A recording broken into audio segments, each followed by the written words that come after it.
AG ನ್ಯೂಸ್ಗೆ ಸ್ವಾಗತ. ಶಿಕ್ಷಣ ಇಲಾಖೆಯಿಂದ ಗೆಳತಿಯೊಂದಿಗೆ ಹಾರೋಣ ಎಂಬ ಶೀರ್ಷಿಕೆ ಅಡಿ ಕಾರ್ಯಕ್ರಮ ಹಮ್ಮಿಕೊಂಡಿದೆ.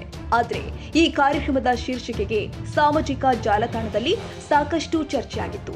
ಅಲ್ಲದೆ ಕೆಲವರು ಟ್ರೋಲ್ ಕೂಡ ಮಾಡಿದ್ರು. ಈ ಕುರಿತು ಇಂದು ವಿಧಾನಸೌಧದಲ್ಲಿ ಮಾತನಾಡಿದ ಶಿಕ್ಷಣ ಸಚಿವ ಮಧು ಬಂಗಾರಪ್ಪ, ಟ್ರೋಲ್ ಮಾಡಿದ್ದಕ್ಕೆ ತಲೆಕೆಡಿಸಿಕೊಳ್ಳಲ್ಲ. ನಾನು ಟ್ರೋಲಿಗರ ಬಗ್ಗೆ ತಲೆಕೆಡಿಸಿಕೊಳ್ಳಲ್ಲ. ನಾವು ಮಕ್ಕಳಿಗೆ ಏನು ಒಳ್ಳೆಯದು ಕೊಟ್ಟೆವು ಎಂಬುದು ಮುಖ್ಯ. ರಾಷ್ಟ್ರಮಟ್ಟದಲ್ಲಿ ಸಹೇಲಿ ಕಿ ಉಡಾನ್, ಫ್ಲೈಯಿಂಗ್ ವಿತ್ ಫ್ರೆಂಡ್ ಎಂಬ ಹೆಸರು. ಅದನ್ನ ಕನ್ನಡಕ್ಕೆ ಅನುವಾದ ಮಾಡಬೇಕಾದ್ರೆ ಗೆಳತಿಯೊಂದಿಗೆ ಹಾರೋಣ, ಗೆಳತಿಯೊಂದಿಗೆ ನಲಿಯೋಣ, ಗೆಳತಿಯೊಂದಿಗೆ ಆಡೋಣ, ಹೀಗೆ ಹಲವಾರು ಹೆಸರುಗಳ ಬಗ್ಗೆ ಚರ್ಚೆ ಆಗಿದೆ. ಅಂತಿಮವಾಗಿ ಗೆಳತಿಯೊಂದಿಗೆ ಹಾರೋಣ ಎಂಬ ಹೆಸರಿಗೆ ಹೆಚ್ಚು ಒಲವು ವ್ಯಕ್ತವಾಗಿದೆ. ಹಾಗಾಗಿ ಈ ಹೆಸರನ್ನ ಅಂತಿಮಗೊಳಿಸಲಾಗಿದೆ. ಟ್ರೋಲ್ಗಳು ಏನೇ ನೆಗೆಟಿವ್ ಆಗಿ ಟೀಕೆ ಮಾಡಿದ್ರು ನಾನಂತೂ ತಲೆಕೆಡಿಸಿಕೊಳ್ಳಲ್ಲ. ಅದನ್ನ ಹುಳಿತರ ಎಸೆದು ಬಿಡಬೇಕು ಅಂತ ಹೇಳಿಕೆ ಕೊಟ್ಟಿದ್ದಾರೆ. ಇದ್ರ ಜೊತೆಗೆ ನಾವು ಸುಮಾರು 6-7 ತಿಂಗಳಿಂದ ಒಂದು ಸ್ಟಡಿ ಮಾಡ್ತಾ ಇದ್ವಿ. ಈ ಎಲ್ಲದಕ್ಕೂ ಕಮಿಟಿಗಳಿದ್ದಾವೆ. ಶಾಸಕರ ಅಧ್ಯಕ್ಷತೆಯಲ್ಲಿ ಕಮಿಟಿಗಳು. ಎಜುಕೇಷನ್ ಕಮಿಟಿ ಎಲ್ಲೂ ಇಲ್ಲ. ಈಗ ಫಾರ್ ದ ಫಸ್ಟ್ ಟೈಮು ನಿನ್ನೆ ಮಾನ್ಯ ಮುಖ್ಯಮಂತ್ರಿಗಳು ಪರ್ಮಿಷನ್ ಕೊಟ್ಟರು. ಮೊನ್ನೆ ಅವ್ರ ಜೊತೆಗೆ ಡಿಸ್ಕಷನ್ನು ಕೂಡ ಆಯಿತು. ನಿನ್ನೆ ಅವ್ರು ಕೊಟ್ಟು ಇನ್ಮೇಲಿಂದ ಈ ಬಗರುಕುಂ ಕಮಿಟಿ ಮತ್ತು ನಿಮ್ಮ ಏನು ಆರಾಧನಾ ಕಮಿಟಿ ಇದೇ ಥರ, ಯಾಕೆಂದರೆ ಬಿಗ್ಗೆಸ್ಟ್ ಡಿಪಾರ್ಟ್ಮೆಂಟು ಯಾವುದೇ ಇಲಾಖೆ ತೊಗೊಂಡ್ರೂ ಅದು ಎಜುಕೇಷನ್ ಡಿಪಾರ್ಟ್ಮೆಂಟೇ. ನಂಬರ್ ಆಫ್ ಸ್ಟೂಡೆಂಟ್ಸ್ ಇರಲಿ, ನಂಬರ್ ಆಫ್ ಸ್ಟಾಫ್ ಇರಲಿ, ಎಲ್ಲ ನೋಡಿದಾಗ ಬಜೆಟ್ ಕೂಡ ತುಂಬ ಆಗೋದ್ರಿಂದ ಅಲ್ಲಿ ಬರೀ ಡಿಸ್ಟ್ರಿಕ್ಟ್ ಮಟ್ಟದಲ್ಲಿ ಪ್ರೋಗ್ರೆಸ್ ಮಾತ್ರ ಕಾಣಿಸ್ತಾ ಇತ್ತು. ಅಂದರೆ ಅಲ್ಲಿ ಸಿ ಓರ್ ಹ್ಯಾಂಡಲ್ ಮಾಡ್ತಾರೆ, ಡಿಸ್ಟ್ರಿಕ್ಟ್ KDPL ಮಾಡ್ತಾರೆ. KDPL ಇಲ್ಲೂ ಮಾಡಿದ್ರೂ. ಸೊ ಇದನ್ನೇ ಸಪ್ರೇಟ್ ಮಾಡಬೇಕು ಅಂತೇಳಿ ನಾವು ಸ್ಟಡಿ ಮಾಡಿದಾಗ ತುಂಬ ಒಂದು ಪಾಸಿಟಿವ್ ರೆಸ್ಪಾನ್ಸ್ ಬಂತು. ಇನ್ಮೇಲಿಂದ ಒಂದು ಅದಕ್ಕೆ ಹೆಸರು ಯಾವ ರೀತಿ ಇಡಬೇಕು ಅಂಥೇಳಿ ನಮ್ಗೆ ಗೊತ್ತಿಲ್ಲ, ಯಾಕೆಂದರೆ ನಿನ್ನೆ ಕ್ಲಿಯರೆನ್ಸ್ ಕೊಟ್ಟಿದ್ದಾರೆ. So there will be an education committee ಇನ್ಮೇಲೆ ಹೆಡೆಡ್ ಬೈ ಶಾಸಕರು.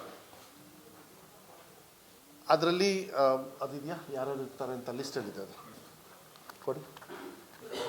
ಶಿಕ್ಷಣ ಸುಧಾರಣೆ ಸಮಿತಿ. ಶಿಕ್ಷಣ ಸುಧಾರಣೆ ಹೇಳ್ಬಿಟ್ರಲ್ಲ, ಅದೇ ಮೋಸ್ಟ್ಲಿ ಆಗ್ತದೆ ಇರಬೇಕು. ಪಾಯಿಂಟ್ಸ್ ಕೊಡಿ, ಅದೇ ಇಟ್ಬಿಡ್ಬೋದು. ಸೊ ಪ್ರತಿ ಕಾನ್ಸ್ಟಿಟ್ಯೂನ್ಸಿಗೆ, ಯಾಕೆಂದರೆ ಏನಾಗ್ತದೆ, ಈಗ ಸೊರಬಕ್ಕೆ ತಾಳಗೊಪ್ಪ ಸಾಗರದ್ದು ಬರುತ್ತೆ.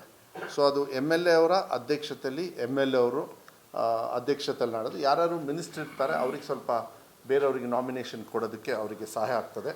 ಅದರೊಳಗೆ ತಾಲೂಕು ಇದು ಶಿಕ್ಷಣಾಧಿಕಾರಿ ಇರ್ತಾರೆ, ತಹಸೀಲ್ದಾರ್ ಅವರು ಇರ್ತಾರೆ, EO ಇರ್ತಾರೆ, ಮತ್ತು ಕ್ಷೇತ್ರ ಶಿಕ್ಷಣಾಧಿಕಾರಿಗಳಿರ್ತಾರೆ, ಮತ್ತು ಪಂಚಾಯತ್ ರಾಜ್ ಅವ್ರ ಆಫೀಸರ್ಸ್ ಇರ್ತಾರೆ, ಮತ್ತು ಪ್ರೌಢಶಾಲೆ ಶಿಕ್ಷಕರು ಅತಿ ಹೆಚ್ಚು. ಯಾಕೆಂದರೆ ಇದನ್ನು ಯಾಕೆ ಏನು ಮಾಡ್ತಾಯಿದ್ದೀವಿ, ಪ್ರೌಢಶಾಲೆ ಶಿಕ್ಷಕರಲ್ಲಿ ಯಾರು ಟೀಚರ್ ಹೈಯೆಸ್ಟ್ ಸರ್ವಿಸ್ ಇಲ್ಲ, ಹೆಡ್ ಮಾಸ್ಟರ್ ಇರ್ತಾರೆ, ಅವ್ರನ್ನ ತಗೊಳ್ತೀವಿ. ಯಾಕೆಂದರೆ ಪ್ರೋಗ್ರೆಸ್ಸಿಗೆ ನಮಗೆ ಈಸಿ ಆಗುತ್ತೆ. ಕರೆಕ್ಟ್ ಅಲ್ಲ?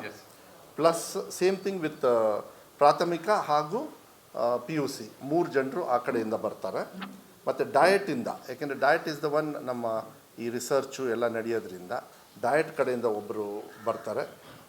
ಸರ್ಕಾರದಿಂದ ಪ್ರಾಥಮಿಕ ಹಾಗೂ ಪ್ರೌಢಶಾಲಾ SDMC ಅವರು ಅಧ್ಯಕ್ಷರು ಯಾರಾಗಿರ್ತಾರೆ ಅವರಿಂದ MLA ಅವರು ನಾಮಿನೇಟ್ ಮಾಡ್ತಾರೆ. ಅಂದರೆ ಅವರು ಹಿ ಕ್ಯಾನ್ ಸೆಲೆಕ್ಟ್.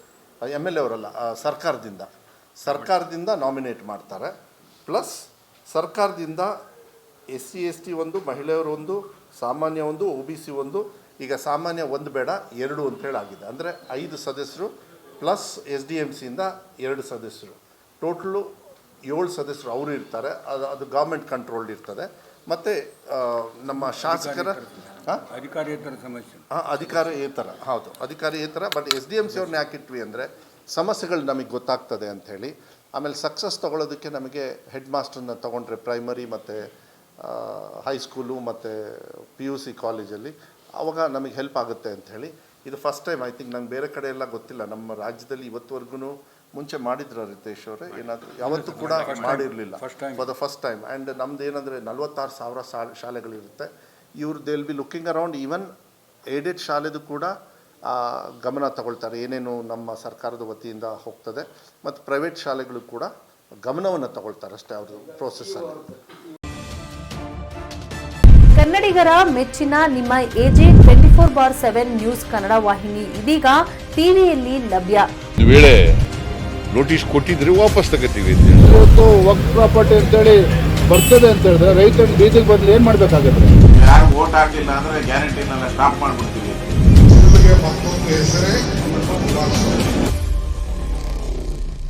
ಕರ್ನಾಟಕ ಮತ್ತು ದೇಶ ವಿದೇಶ 360 ಡಿಗ್ರಿ ಸುದ್ದಿ ಹಾಗೂ ಉತ್ತರ ಕರ್ನಾಟಕ ಬೆಳಗಾವಿ, ಬಾಗಲಕೋಟೆ, ಧಾರವಾಡ, ಹಾವೇರಿ, ಗದಗ, ಬಿಜಾಪುರ ಜಿಲ್ಲೆಯ ಕ್ಷಣ ಕ್ಷಣದ ವಿವರವನ್ನ ಪಡೆಯುವುದಕ್ಕೆ AJ 24/7 ನ್ಯೂಸ್ ಕನ್ನಡ ವಾಹಿನಿಯನ್ನ ಲೈಕ್ ಮಾಡಿ, ವಿಡಿಯೋಗಳನ್ನ ಶೇರ್ ಮಾಡಿ, ಕಮೆಂಟ್ ಮಾಡುವ ಮೂಲಕ ನಮ್ಮ ವಾಹಿನಿಗೆ ಸಹಕಾರ ನೀಡಿ ಮತ್ತು ಚಾನೆಲ್ ಅನ್ನ ಸಬ್ಸ್ಕ್ರೈಬ್ ಮಾಡಿ. ಧನ್ಯವಾದಗಳು.